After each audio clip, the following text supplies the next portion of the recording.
Did you know that Albert Einstein, the genius who redefined our understanding of the universe, was offered the presidency of a country? Or that his brain went on a bizarre, decades-long road trip after he died? Stick around, because the story of Einstein is way weirder and more fascinating than you ever learned in school. Let's start at the beginning. You might picture little Albert as a child prodigy, scribbling complex equations in his crib. But the truth is, he was a late talker. His parents were so worried they even consulted a doctor. He didn't start speaking fluently until he was around 3 years old. And when he did, he had a peculiar habit of whispering every sentence to himself before saying it out loud. This continued until he was 7. It just goes to show that a slow start doesn't mean you won't finish the race in first place. His school life wasn't a walk in the park either.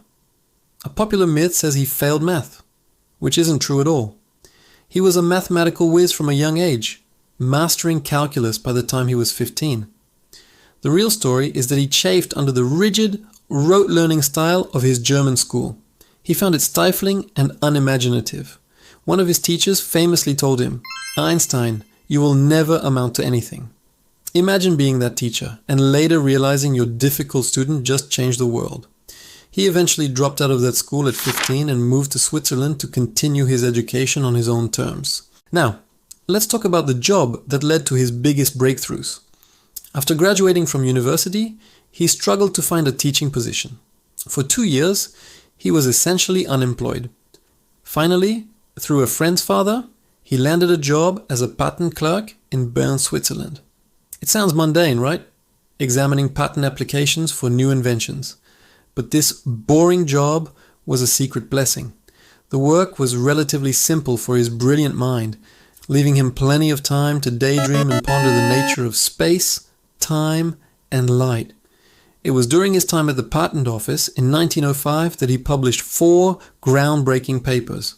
This is known as his Annus Mirabilis, or Miracle Year. In a single year, this 26-year-old patent clerk laid the groundwork for modern physics, introducing the theory of special relativity and the famous equation E = mc2, all while working a 9-to-5 job. Einstein's personal life was just as complex as his theories. He married his university sweetheart, Mileva Maric, who was a brilliant physicist in her own right. There's a lot of debate among historians about how much she contributed to his early work. Before they were married, they had a daughter named Liesel, whose fate remains a mystery. She's mentioned in their letters, but then she disappears from all records. Most historians believe she was either given up for adoption or sadly passed away from scarlet fever as an infant. It's a tragic and mysterious chapter in the life of a man known for his incredible clarity of thought. His marriage to Mileva eventually ended, and he later married his cousin, Elsa Lowenthal. Here's a fact that sounds like it's straight out of a movie. In 1952, after the death of Israel's first president, the country's prime minister officially offered the presidency to Albert Einstein. Can you imagine? President Einstein. He was deeply moved by the offer, but politely declined. In his refusal letter, he wrote that he lacked the natural aptitude and the experience to deal properly with people. He humbly believed he was better suited for the objective world of science than the complex world of politics.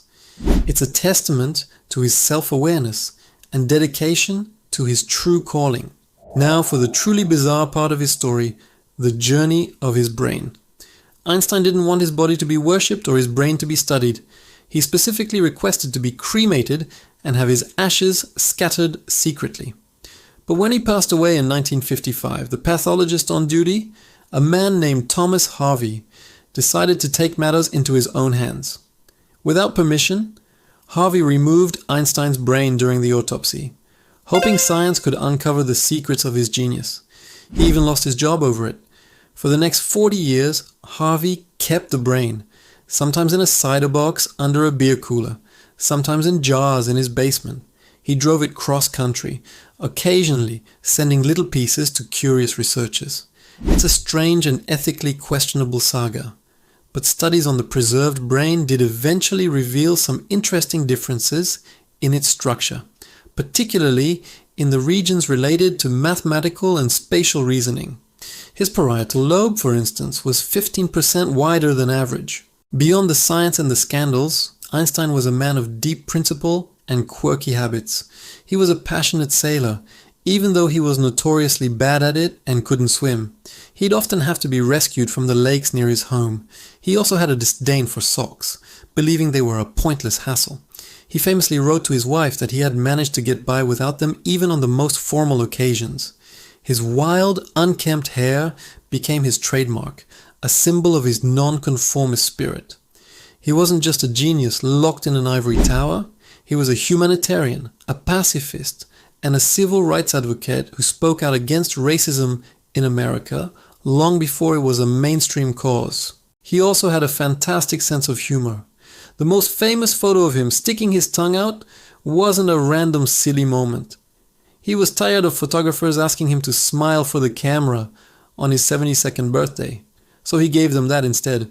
It perfectly captures his playful rebellion against convention. He once said, "The important thing is not to stop questioning. Curiosity has its own reason for existing." From the boy who whispered his sentences to the man who unraveled the cosmos, Einstein never stopped asking why.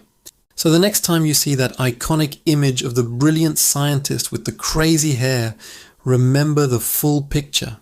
Remember the patent clerk, the struggling father, the reluctant political figure, the bad sailor, and the man whose brain went on a 40-year road trip. His life teaches us that genius isn't just about intelligence. It's about curiosity, persistence, and a healthy dose of rebellion against the ordinary. Thank you so much for joining me on this journey through the lesser-known facts about Albert Einstein. If you found this as fascinating as I did, please hit that like button and consider subscribing for more deep dives into the incredible stories of history. Let me know in the comments which fact surprised you the most. Until next time, stay curious.